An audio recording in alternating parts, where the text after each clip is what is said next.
अस्सलामुअलैकुम। पाकिस्तान में आज से शदीद गर्मी की लहर आने का इम्कान है, जिसके कुछ असरात कराची पर भी पड़ेंगे। क्या आप हालात हाज़रा से आगाही हासिल करना चाहते हैं? खबर के पीछे छुपे असल हक़ाइक़ जानना चाहते हैं? तो अभी सब्सक्राइब कीजिए ज़िलमिल पाकिस्तान को और साथ ही घंटी के निशान पर क्लिक कर दें।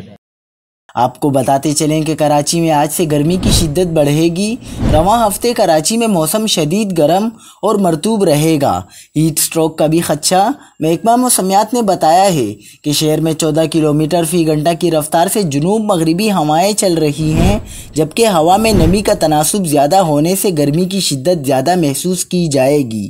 महकमा मौसमियात के मुताबिक हवा के ज़्यादा दबाव के बाइस मुल्क के बेशतर इलाकों में 26 अप्रैल तक 2 मई 2022 के दौरान दिन के दर्जा हरारत में गैर मामूली इजाफे का इम्कान है।